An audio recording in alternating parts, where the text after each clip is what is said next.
Act 4 of The Merchant of Venice. So, there are a couple of things that I want us to consider as we continue to think about the play, and these are the issues of identity.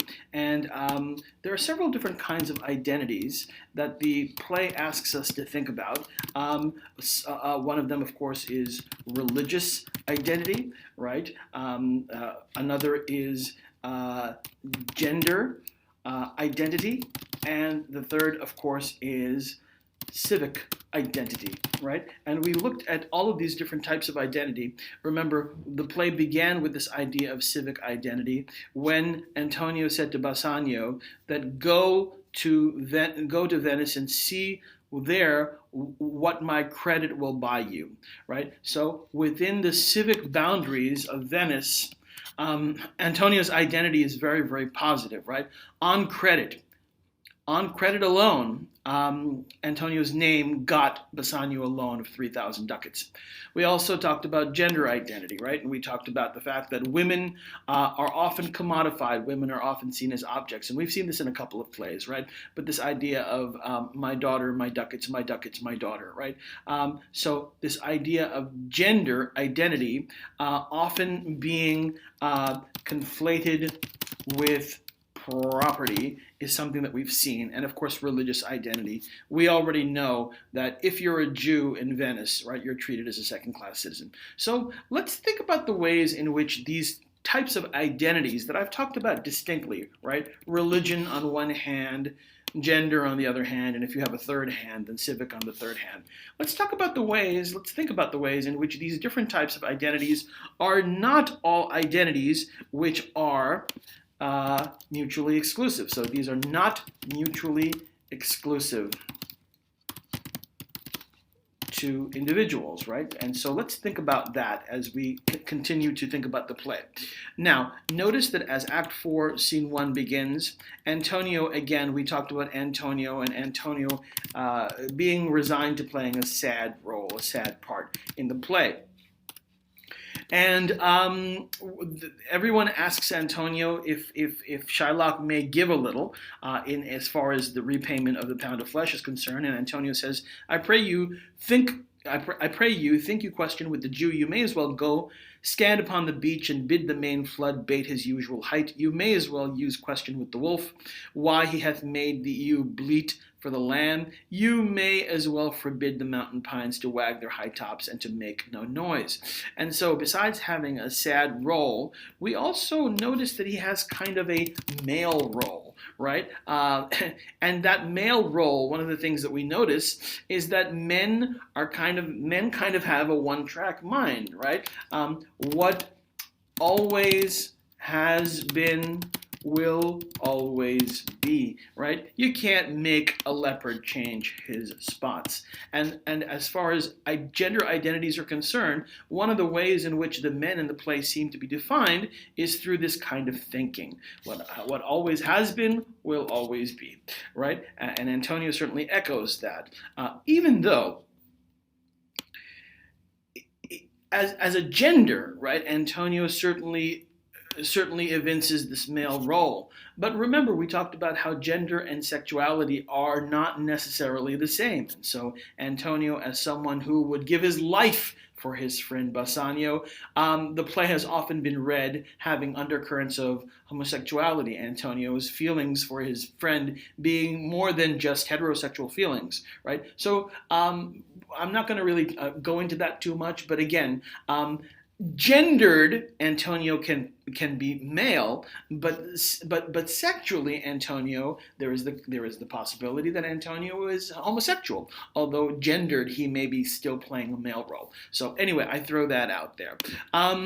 Shylock is unmoved. The fact of the matter is that Shylock is unmoved, and perhaps this has more to do with his male identity than his religious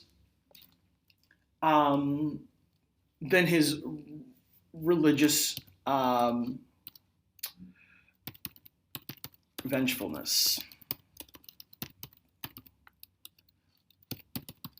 right? We talked about the fact that he compares Christians and Jews, and he says that all the revenge that Jews have learned, they've learned from Christians, and now this Jew is going to better that revenge, right? And so the question of identity that I brought to your attention before, here's a question that comes when Shylock makes the following statement: "The pound of flesh which I demand of him is dearly bought.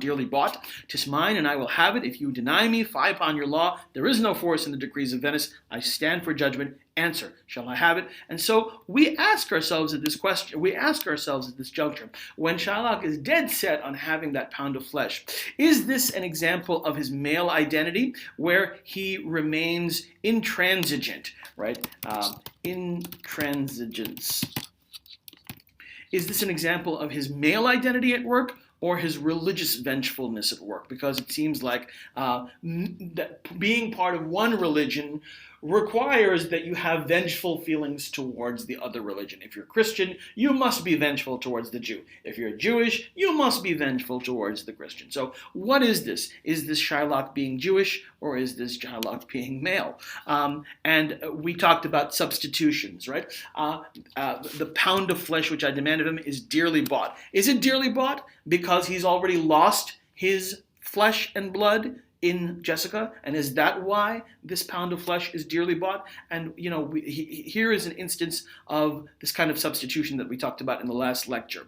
And again, he demands the decrees of Venice. Again, to go back to his identity, we don't know if he's speaking here as a male figure, as a Jewish figure, but we do know for a fact that his recourse to civic identity is the one thing that allows him to have claims.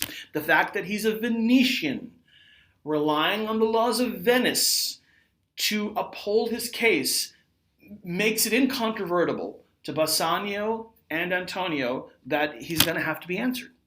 And so this third identity, the civic identity, seems to trump even religious identity and gender identity, right? Because he's a Venetian asking what the laws of Venice have decreed, he must be answered. He must be answered. And the Duke has to admit this, right?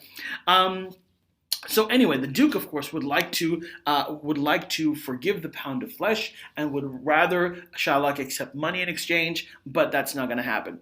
So what they've done is they've sent for outside help, and they're expecting this Dr. Bellario, who is a learned judge, to come and be the kind of third-party, objective, unbiased judge in this case, right? Because obviously there's so much bias on both sides. You need an outsider, an arbitrator, right? A unbiased arbitrator. And the Duke gets this letter from Bellario: "Doth commend a young and learned doctor to our court. Where is he?" And so in comes this young and learned doctor who is going to act as a judge in this case.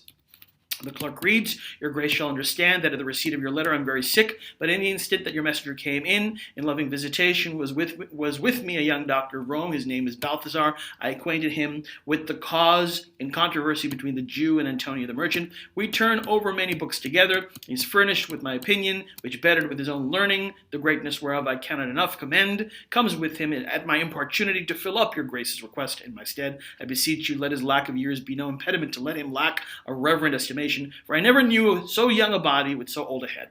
I leave him to your gracious acceptance, whose trial shall better publish his commendation." And so this is the introduction, right, for Portia to come in as Dr. Balthazar. And again, we know all about the ways in which Portia is able to figure out ways within a male patriarchal structure in order to give herself agency. And for the first time, she actually needs to gender herself outwardly, externally male, right? We've already seen her kind of take that kind of male gendered authority, the agency, the independent agency that we normally associate with males of society. We've already seen her take it twice before. For the first time in the play, we actually see her donning male garb, putting a little beard on, putting a garb on, and she comes in as Dr. Balthasar. I'm informed thoroughly of the case. Which is the merchant here and which the Jew? And that's a very interesting question, isn't it? Right? The question implies that one cannot be both, right? Is that the case? Is it the case that you cannot be both a merchant and a Jew?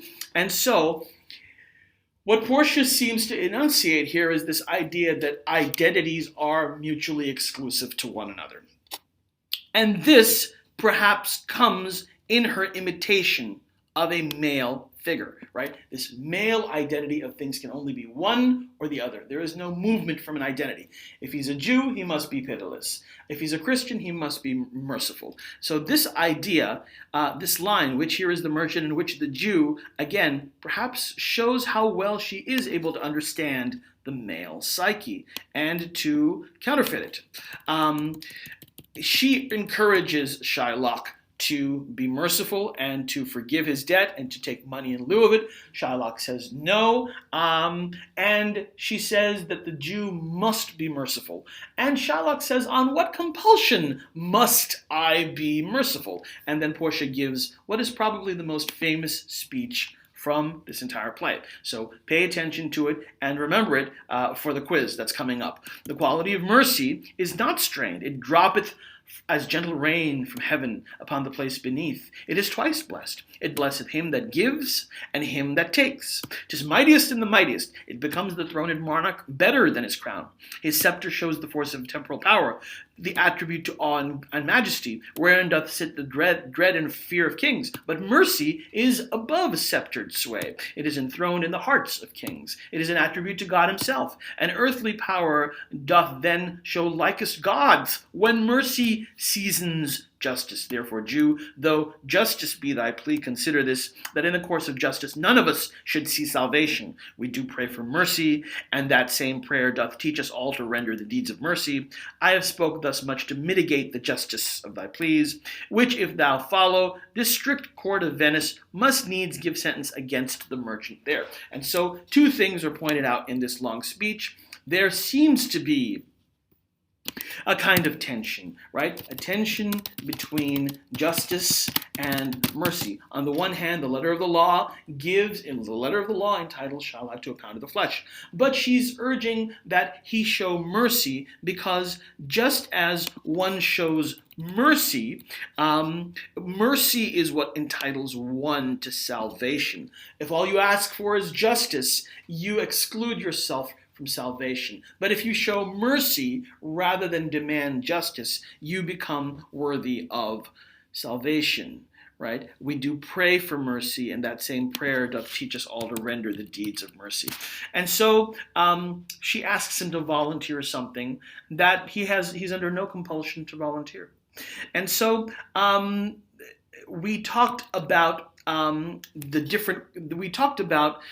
previous lecture, we talked about the Old Testament call for revenge, and we talked about that being an eye for an eye and a tooth for a tooth. But here, what Portia is urging is not an Old Testament call for revenge, but a New Testament call for mercy, right? As Jesus had said, if someone should smite thee on the cheek, turn the other cheek, right? And so, unlike the Old Testament, which calls for revenge, the New Testament seems to call for mercy. And she seemingly is pointing out the fact that she's a Christian character asking for New Testament mercy, as opposed to the Jewish character who is calling for Old Testament revenge. This seemingly is what's going on over here. We wonder, though, to what extent, given the fact that she's not Dr. Balthasar, she is the wife of one of the people who's involved in this court case, we wonder to what extent all of this call for New Testament mercy isn't just a front, right? Is it really sincere religiosity that's being preached here, or is it just a front because she's got a horse in the race, right? She's got some skin in this game, and she's obviously wants, she's biased. She's not an unbiased judge. She's biased, and so Even religion here seems to act as a kind of a disguise. There are two types of disguise. There's the physical disguise that she wears to mask her gender, but there's also mercy, which is being used as a disguise to hide the fact that she is the fiancée, she is the wife of Bassanio. Right? And so there are two different types of disguises at work here, and the play wants us to be aware of that. My deeds upon my head, I crave the law, the penalty and forfeit of my bond. Be merciful, take thrice thy money, and bid me tear the bond. When it is paid, according to the tenor, it doth appear, you are a worthy judge, you know the law, your exposition hath been most sound, I charge you by the law, whereof you are a well-deserving pillar, proceed to judgment, by my soul I swear, there is no power in the tongue of man to alter me, I stay here on my bond. And so over and over again, he asks for the law. He asks for the law. He asks for the law. Right? Over and over again. And what he asks for is what the letter of the law says. Now, as a judge, she is urging him to reinterpret the letter of the law in light of mercy. Right? And he says, look, I'm not a lawyer, I'm not a legal scholar. What my bond says is a pound of flesh, and that's what I demand. Don't ask me to be a legal scholar. I am a plaintiff in a case. Give me my rights. And so they start talking, and again, Portia tries to she tries to get him to change his mind. He's completely hell-bent on the pound of flesh. And then there's this exchange that takes place. Now, we've already seen how clever Portia has been in being able to improvise, right? Portia she's characterized, her behavior is characterized by this ability to improvise. She's been able to improvise within the will that her father has imposed on her. She's been able to improvise when Bassanio has been there having to choose between the gold, silver, and lead caskets, and she decides, let me get some music, let me write some lyrics, right? And so her ability to improvise she already has an established track record. Look at this exchange and tell me where this idea for the resolution of this trial comes from. Where does it originate from? And I propose to you that it might perhaps originate in this exchange. Have by some surgeon, Shylock, on your charge to stop his wounds, lest he do bleed to death. And so she suggests to Shylock that, look, take your pound of flesh, but look, at least have a doctor around so that after you have his pound of flesh, he doesn't bleed to death. At least the surgeon can suture his wounds, can bandage, stitch up his wounds. And Shylock says, is it so nominated in the bond? It is not so expressed, but what of that? 'Twere good you do so much for charity. I cannot find it, nor 'tis in the bond. And so at this moment, what she seems to be asking for is at least have a doctor around, a surgeon around, who can stitch up the wound. Now, if she really and sincerely is asking for a surgeon to be around to kind of reduce the risk that Antonio dies of blood loss, is it possible that in saying these lines, lest he do bleed to death, is it possible in saying these lines that here is the instance in which the genesis of the distinction between flesh and blood enters into Portia's mind? Or do you believe that she's already got this distinction in the back of her head because she too is flesh and blood? She's flesh and blood to her father, just as Jessica was flesh and blood to her father, right? Does she already have this distinction between flesh and blood in mind, or does it occur to her? Is she able to improvise off of a statement that she herself makes, which is have some surgeon by?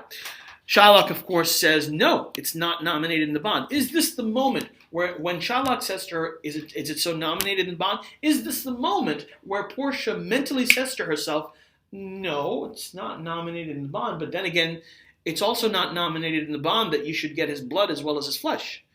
Is this the moment where this light bulb goes off in Portia's head? Or do you think she's already got it there? There is no answer to that question. I raise it just to suggest to you that Portia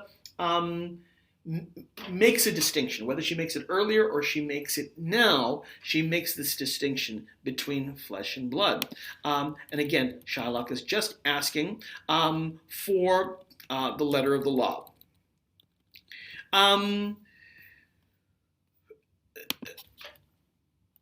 So Bassanio and Gratiano,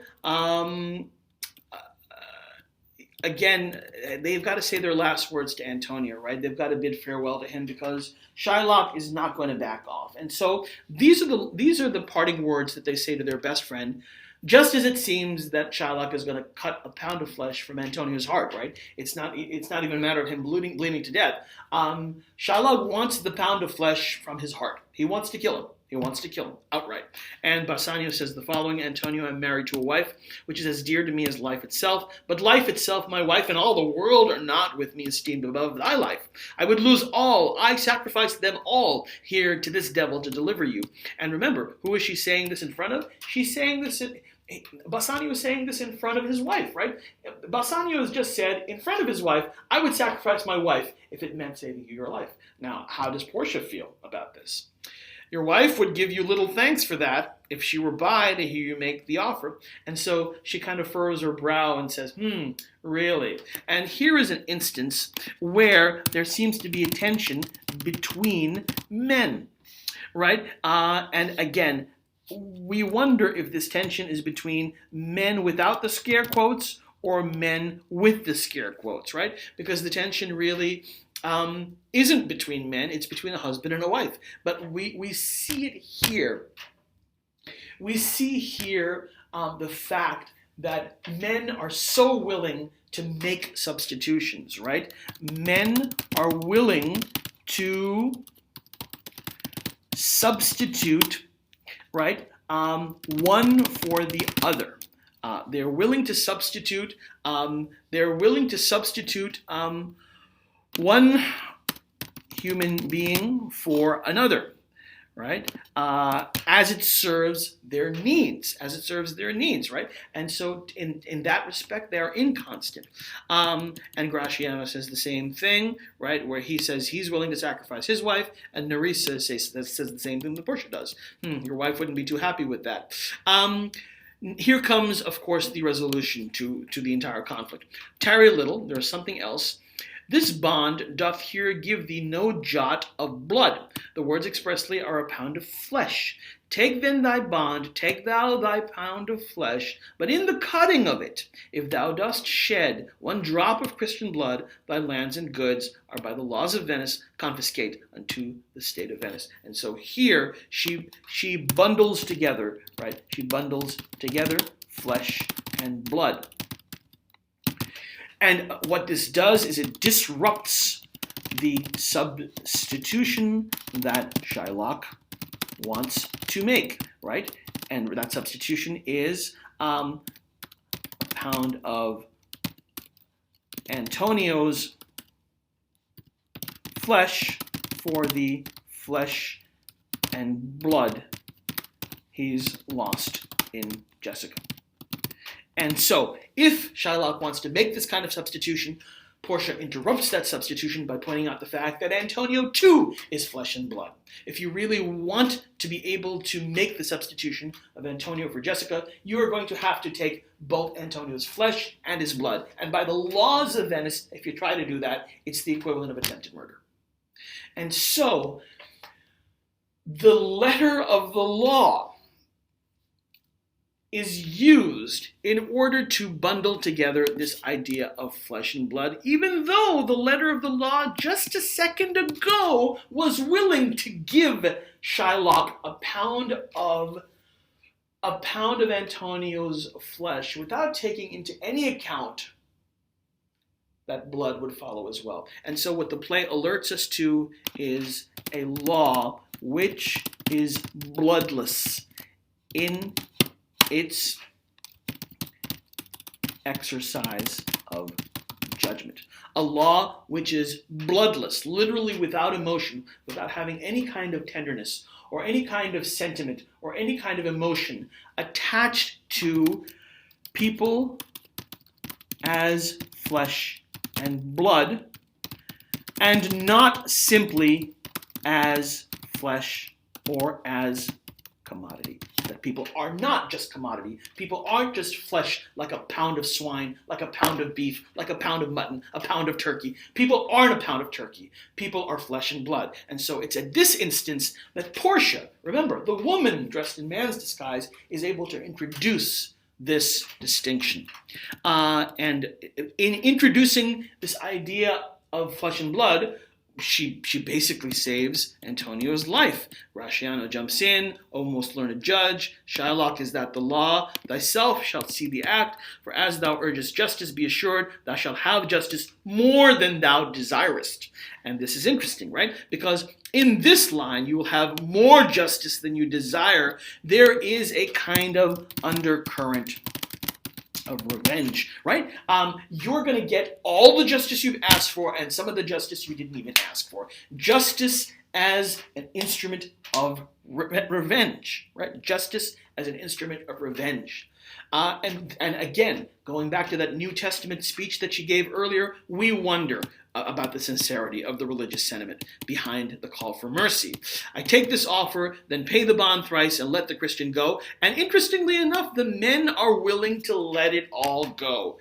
Here is the money. Bassanio is willing to give the 6,000 ducats as opposed to the 3,000 ducats. And it's Portia who says, soft, the Jews shall have all justice, soft, no haste, he shall have nothing but the penalty. Here it is men who want to let each other off the hook. Right? They want to let each other off the hook in order for flesh and blood to continue being traded as if ducats. They're willing to do that, right? And Portia says, no. You men have put these laws in place. You've put these bloodless laws in place. This is the logical consequence of the laws that you've put in place, is that he's got to have the flesh without the blood. And so what she does is, in her insistence on he receiving the letter of the law, what she points out is how ultimately riven, how ultimately at odds with itself these male-defined laws are.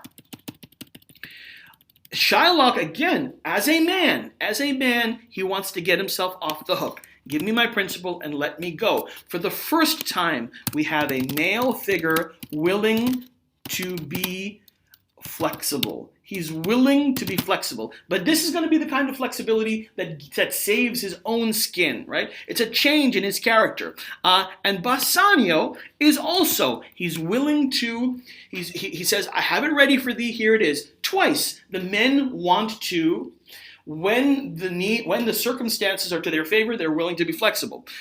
But they want to, in these lines from Bassanio, they want to continue to have a system where flesh can be traded for money. Flesh can be traded for money, and Portia, again, interrupts those two cycles. He hath refused it in open court. He shall have merely justice and his bond. And so here is this woman disguised as a man, showing men the ultimate irony and paradox of their own laws. Why then the devil give him good of it? I'll stay no longer. And so Shylock gives up the idea of getting anything out of this trial, right? He's going to just walk away from the whole thing. But even then, Portia does not let him walk away. Tarry, Jew, the law hath yet another hold on you. It is enacted in the laws of Venice, if it be proved against an alien, that by direct or indirect attempts he seeks the life of any citizen, the party against the which he doth contrive shall seize one half his goods. The other half comes to the privy coffer of the state, and the offender's life lies in the mercy of the Duke only, against all other voice, in which predicament I say thou standest. For it appears by manifest proceeding that indirectly and directly too thou hast contrived against the very life of the defendant, and thou hast incurred the danger formerly by me rehearsed. Down therefore and beg mercy of the Duke. And so this is an enforced mercy, right? She introduces this idea of mercy, but it's a mercy that's already stilted in Christian favor. It's a mercy that it's not mercy in its own shape. It's mercy that it's the disguise of mercy. It's mercy as a mask. with an agenda behind that mask. And so the Shylock, who was about to gain a pound of flesh, or at least 6,000 ducats, now has to surrender half of his goods. And half of it will go to the person who he was supposed to get the pound of flesh from, and the other half will go to the state. In other words, if the Jew has a role to play, if everyone has a role to play, Antonio's role is a sad one, Portia's role is the one of someone who can work her way within a patriarchal system. Here we see very clearly that Shylock's role is as a supplier of capital, a supplier of money for the Christians of Venice. Right? And the laws will preserve those roles. The laws are there to keep everyone in their roles. And the Duke, all of a sudden, is in a position of power. Thou shalt see the difference of our spirits. I pardon thee thy life before thou ask it, for half thy wealth it is Antonio's. The other half comes to the general state, which humbleness may drive unto thee. And now it's up to Antonio to offer mercy. What mercy can you render him, Antonio? Two things provided more, that for this favor he presently become a Christian, the other that he do record a gift here in the court of all he dies possessed unto his daughter, unto his son Lorenzo and his daughter. So Antonio makes the case even further. Now that the Jew has no more money that he can supply to the Christians of Venice, he no longer can fulfill the role of a Jew, and so Antonio says, you must now convert. Now you must become a Christian. And after you're dead, whatever money you're going to earn as a Christian, that gets passed along to your daughter who eloped and her husband. So again, not only does he have to turn Christian, but the person who stole away with his daughter, that eloped couple will become the recipient of everything that he earns from this point forward. We wonder what kind of mercy has been shown over here. The trial being done, Bassanio and Gratiano go to Portia, and they ask. They are so happy. They want to repay. They want to show their gratitude to the wise Dr. Balthazar, who has gotten their friend off the hook, and they insist. Please let us give you something, some token of appreciation. You press me far, and therefore I will yield. And she looks at Bassanio, her husband. She says, and for your love I will take this ring from you. Do not draw back your hand. I will take no more. And you in love shall not deny me this. Again, she's probably still seething from that remark that Bassanio made earlier, that he would trade anything in the world to save the life of his friend, including his wife. And she says, give me the ring. And of course, we know this is the ring that she put on his finger and told him that if this ring ever leaves your finger, our love is over. This ring, good sir, lass, it is a trifle. I will not shame myself to give this to you. Right? He does what men do. Right? He tries to weasel his way out. I will have nothing else but only this, and now methinks I have a mind to it. The more you refuse me, the more I want it. Good sir, this ring was given to me by my wife, and when she put it on, she made a vow that I should neither sell nor give it nor lose it. And when he says the truth, this is what Portia, acting as a man, says to another man. This excuse serves many men to save their gifts. Yeah, a lot of guys will come up with this BS that, oh, I promised it to my wife. Yeah, we all us guys know that this is trick number 33 in the book that you use to try and save yourself from having to give up something that you owe to someone else. And again, she uses that bro code, that male code of conduct against Bassanio, though Bassanio is being truthful. That excuse serves many a men to save their gifts, and if your wife be not a mad woman, and she know how well I have deserved the ring, she would not hold out enemy forever for giving it me. Well, peace be with you, and she takes the ring. And again, same thing with Gratiano. He's got to give up his ring as well. In Act 4, Scene 2, I'll only mention the fact that Portia and Nerissa are very happy to have those rings, because now that they've put one man on trial, Shylock, they are not done yet. They're about to put two more men on trial, Bassanio and Gratiano. And that will be the substance of Act 5. So I'll leave it here, and the next lecture we'll pick up with Act 5.